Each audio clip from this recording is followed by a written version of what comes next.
Louis Pasteur a été un lobbyiste incroyable avant l'heure. Il a su utiliser la presse, il a su utiliser ses réseaux, il a su utiliser son image.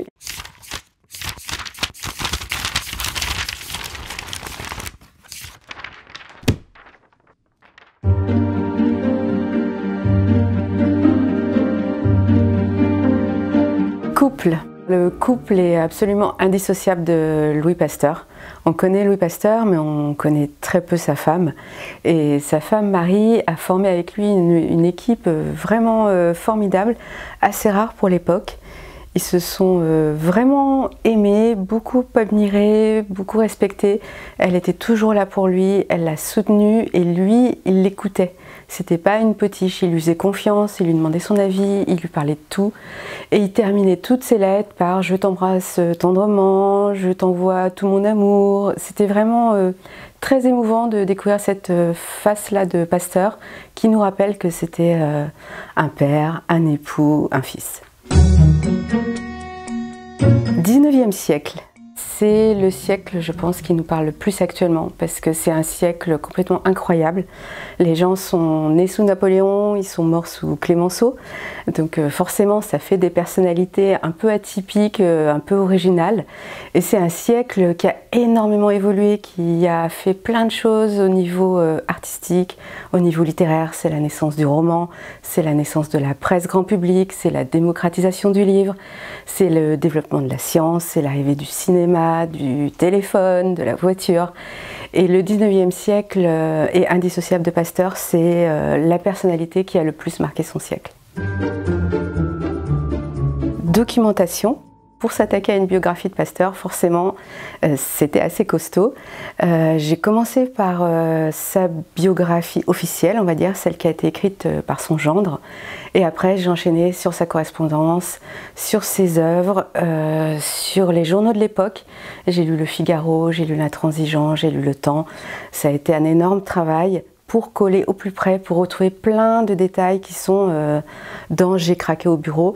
Donc des détails quelquefois insignifiants, comme par exemple le prénom du fils de Marie Huot.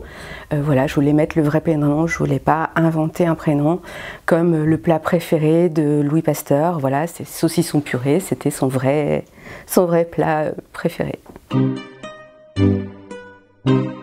Humour. L'humour, c'est un peu un des fils rouges de la collection.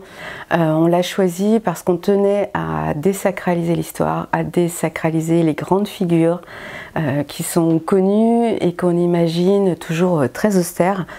Et en fait, derrière, c'est des vraies personnes avec des émotions qui ont aimé, qui ont pleuré, qui étaient colériques, qui étaient jalouses.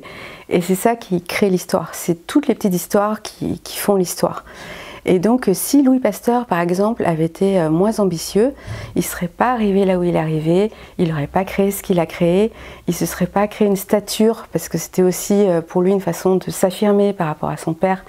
Donc, l'humour permet tout ça, permet de voir les choses sous un autre angle, un angle plus proche de nous, qui nous parle davantage peut-être, et qui nous rappelle voilà, l'humanité de l'histoire et des grandes personnalités de l'histoire. Contemporanéité. J'aurais peut-être dû choisir un mot un peu plus simple à prononcer. Et pourtant, c'est le mot, je pense, qui correspond le mieux à Louis Pasteur et qui correspond le mieux à ce livre « J'ai craqué au bureau ». Parce que Louis Pasteur est extrêmement moderne.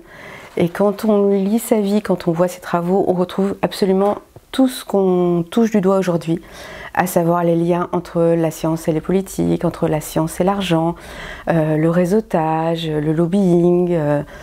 Louis Pasteur a été un lobbyiste incroyable avant l'heure. Il a su utiliser la presse, il a su utiliser ses réseaux, il a su utiliser son image, il s'est créé une image et c'est ça qui lui a permis de rester dans l'histoire, contrairement à d'autres scientifiques au moins aussi exceptionnels que lui, comme par exemple Appert qui a inventé la conserve, ou comme Laveran qui a trouvé l'agent du palu et qui a été le premier prix Nobel de médecine français, mais que le grand public ne connaît pas, parce qu'ils n'ont pas su se vendre, ils n'ont pas su s'entourer comme Louis Pasteur a su s'entourer avec son équipe et avec sa femme Marie.